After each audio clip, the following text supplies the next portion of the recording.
आज आपण फक्त कुकरच्या एका शिट्टीमध्ये असा मोकळा, सुटसुटीत आणि चमचमीत मसाले भात कसा बनवायचा ते बघणार आहोत. त्यासाठी तांदूळ स्वच्छ धुवून घ्यायचे आणि निथळत ठेवायचे. त्यानंतर कुकरमध्ये सुकं खोबरं घालायचं आणि ते चांगलं कुरकुरीत होईपर्यंत भाजून घ्यायचं. त्यानंतर काही खडे मसाले कुकरमध्ये घालायचे. धणे, जिरे, लवंगा, काळी मिरी, हिरवी वेलची आणि तिरफळ हे सुके मसालेसुद्धा भाजून घ्यायचे.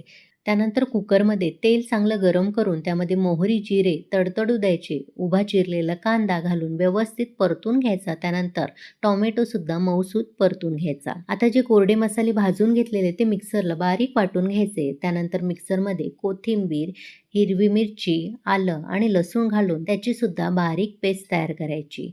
आता ही तयार झालेली पेस्ट कुकरमध्ये घालून व्यवस्थित परतून घ्यायची. त्यानंतर भरपूर अशा भाज्या घालायच्या आणि त्यासुद्धा परतून त्यामध्ये हळद, हिंग, तिखट घालायचं. व्यवस्थित परतून त्यामध्ये धुवून निथळवून घेतलेले तांदूळ, पाणी घालून चवीनुसार मीठ, साजूक तूप आणि गूळ घालून कुकरची एक शिट्टी घ्यायची. कुकरची वाफ गेल्यानंतर आपला वाफाळता गरमागरम चमचमीत मसाले भात तयार आहे.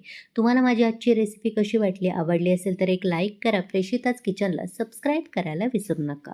तुम्हाला देखील अशाच पद्धतीने कुकरमध्ये मोकळा, सुटसुटीत आणि चमचमीत मसाले भात तयार करायचा असेल तर रेसिपी व्हिडिओ खाली एक लहानसं त्रिकोणी बटन आहे. त्या लिंकवर क्लिक करून सविस्तर कृती, भरपूर टिप्स आणि साहित्याचं अचूक प्रमाण पाहू शकता. धन्यवाद.